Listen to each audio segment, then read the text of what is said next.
On today's show, I'm talking about the coming economic collapse. The Bible says exactly how and when it's going to happen. There's some great news in this message, but I'm also talking about some really bad news for people who are unprepared for what's coming in the future. I'm also talking about a new law that has been passed in California that is anti-parent and anti-child that every parent and grandparent needs to hear.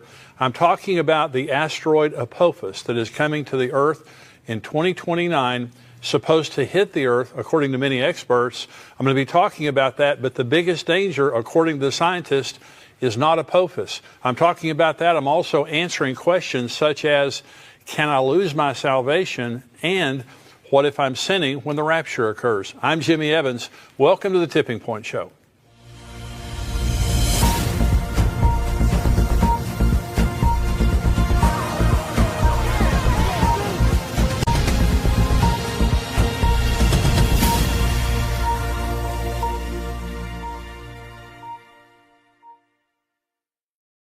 Welcome to the Tipping Point Show. I'm so glad that you've joined me today.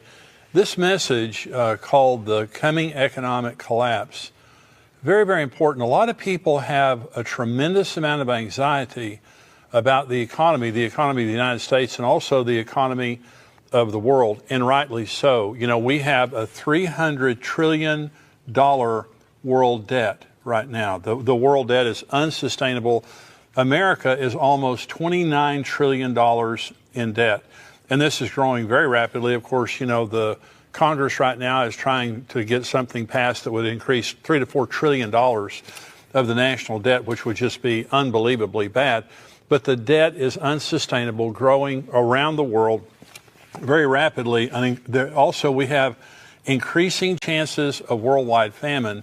And I'm now quoting from Israel 365 News.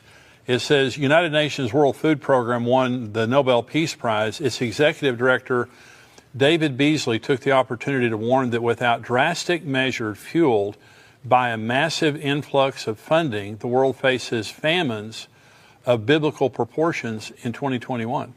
Now, this is the leader of the United Nations Food Organization, and he's saying without drastic measures and a huge influx of spending, we're looking at famines of biblical proportions this year in 2021. China's having crop failures. We have huge droughts happening in the western United States, especially the southwestern United States is experiencing the worst drought in 1,200 years. And so crops around the world are being affected. China cannot feed its own people, and they're importing food from America and all over the world. And so any disruption in the food supply, and we already see supply chain problems all over the world related to food and many other items.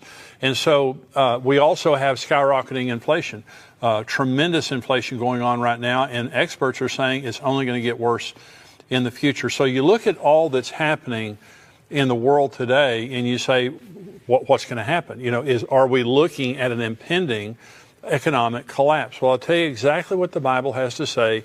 There's some extremely good news and there's some extremely bad news. And the pre-rapture economics is the first thing I want to talk about.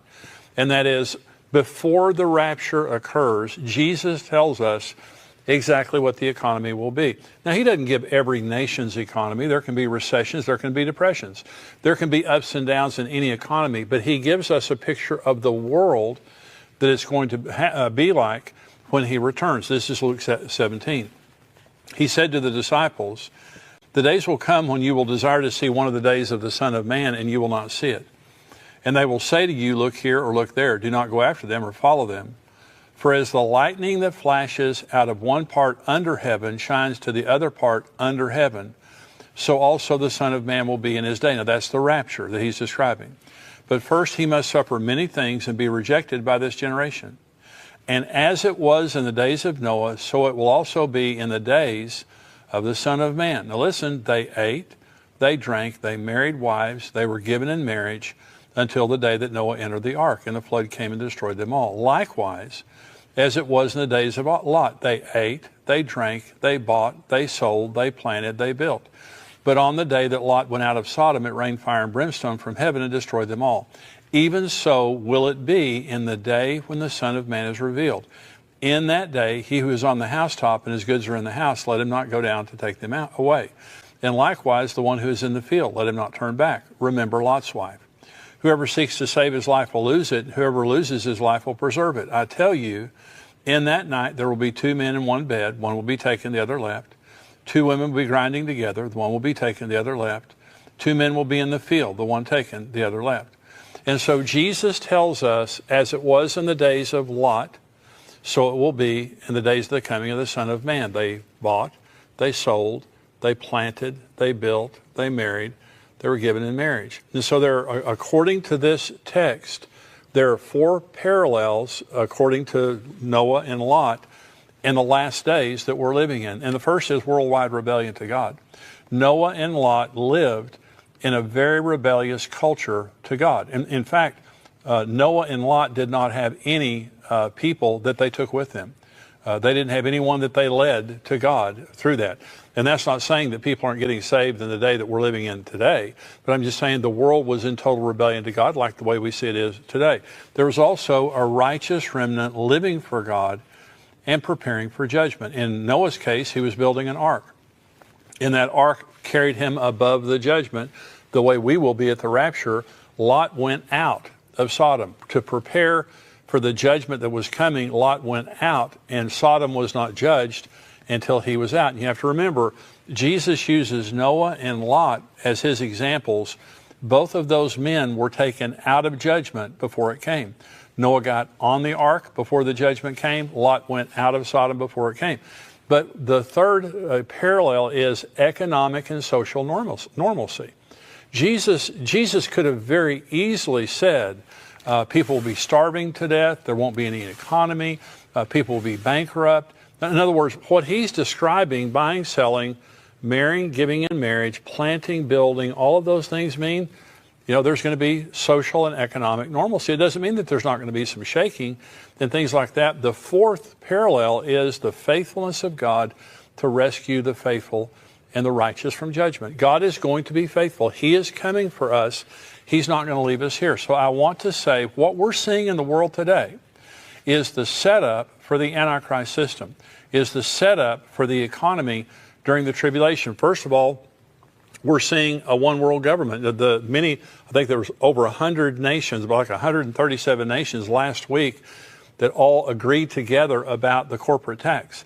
And so what we're seeing is now, this amalgamation of nations adopting the same laws and practices. We're seeing the emergence of a one world economy. We're seeing the emergence of a cashless system. COVID has caused cash to be rejected around the world because of the germs that it carries.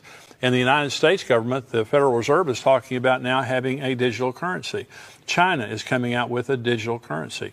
Most of the currency of the world today, the vast majority of the currency of the world today, is non-cash currency. It's electronic currency. So what we're seeing, the supply chain problems, all of this is setting up for a coming economic collapse. And I'm saying if you're a believer, now I believe that we need to be careful. Financially, personally, we need to be conservative. We need to be careful because we're living in very uncertain times. But what I'm saying is, I have heard doomsdayers for the last 40 years.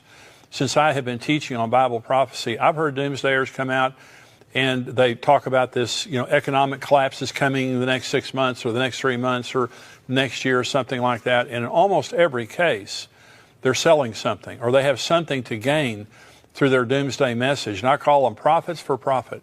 Is they're out there telling their story about what's about to happen, but it's not true. And it hasn't happened. We had 2001, we had 2008, we had things like that, but people were still eating. People still had the basics of life. They were still buying, selling, marrying, giving in marriage, planting, and building.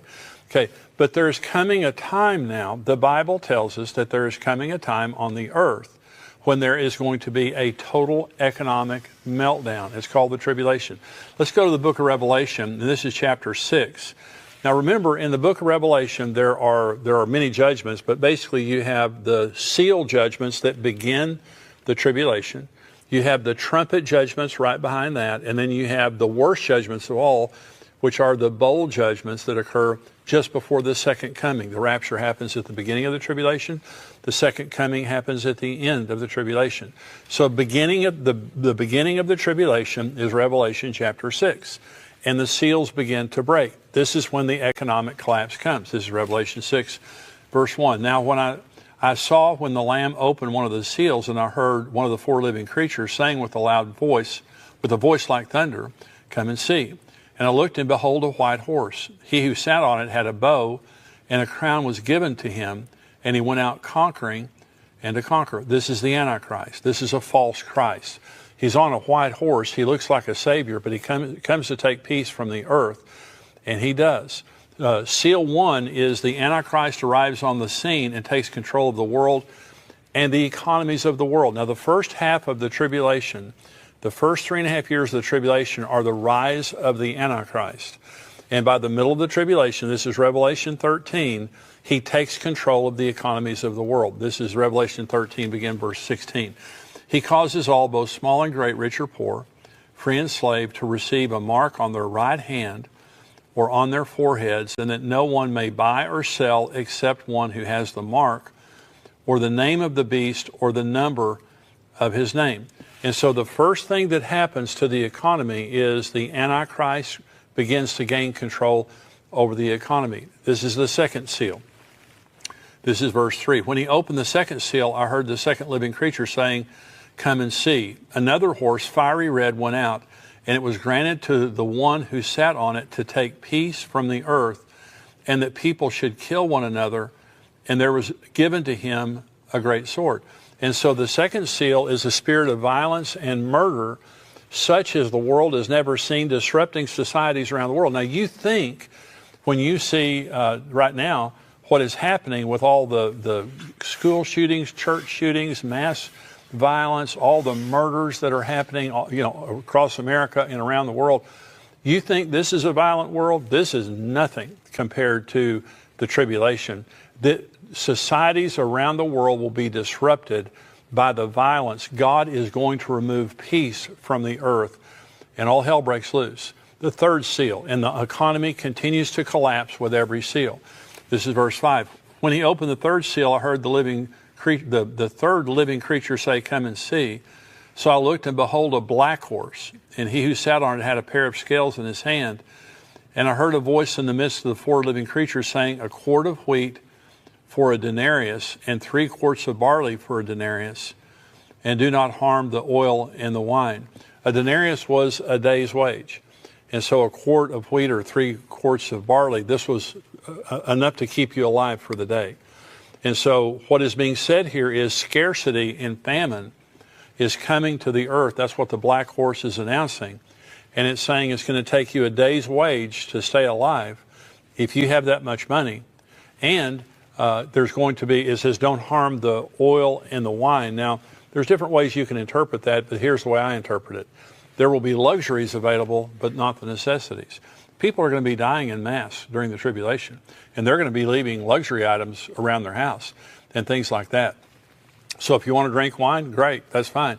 Do you want to have some oil there to put on your skin, or maybe to include in your food, or to light a lamp or something like that? That's, by the way, this is talking about olive oil. This isn't talking about petroleum.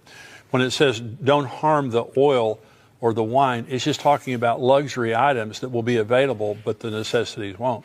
Here's the fourth seal. When he opened the fourth seal, I heard the voice of the fourth living creature saying, "Come and see." So I looked, and behold, a pale horse, and the name of him who sat on it was Death. And Hades followed with him, and power was given to them over 1/4 of the earth, to kill with sword, with hunger, with death, and by the beasts of the earth. This is mass death. This 25% of the world's population will die in the first 3.5 years, the first 42 months of the tribulation. Now think of what that does to an economy. So let me stop right here. There's one more seal we're going to talk about. If you're working to make money, remember Jesus said, remember Lot's wife? Lot was living for the world, and when God tried to get her out of it, she didn't want to go. And Jesus said, remember Lot's wife, when he was talking about Lot. If you think that your home is in this world, you're living wrong. You're thinking wrong. If you're trying to amass wealth in this world, every nickel you make is being laid up for the Antichrist. He will control the economies of the world. And so if all you're doing is living for money, money's a blessing if it's blessed.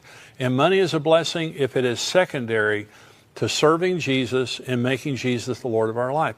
Money's a blessing if it's submitted to God and we're obedient with what he gives us. But if our security is in money, we are set up. Now, if you're a believer in Jesus, you're going to go up in the rapture. The economy will be basically what it is right now, ups and downs, surely.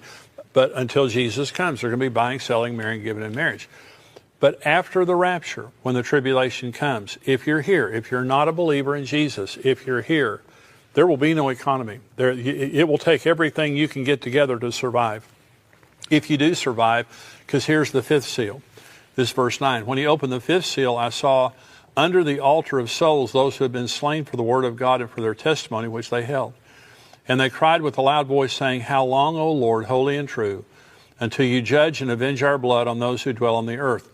Then a white robe was given to each of them, and it was said to them that they should rest a little while longer, until both the number of their fellow servants and their brethren who would be killed as they were completed. Mass martyrdom. This is for those people who are left behind when Jesus comes and they begin to give their lives to Christ during the tribulation. They will be martyred in mass.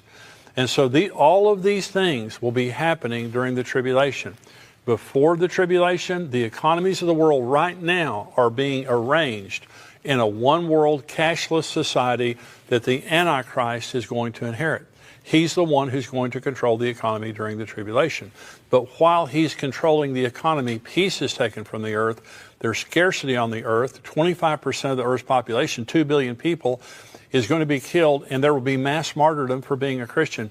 There will be no economy as we know it right now during the tribulation period of time. There is coming a worldwide economic collapse. If you're a believer in Jesus and you have made him the Lord of your life, you're not going to see it. You're going to go to glory, and you're going to live in the most opulent way.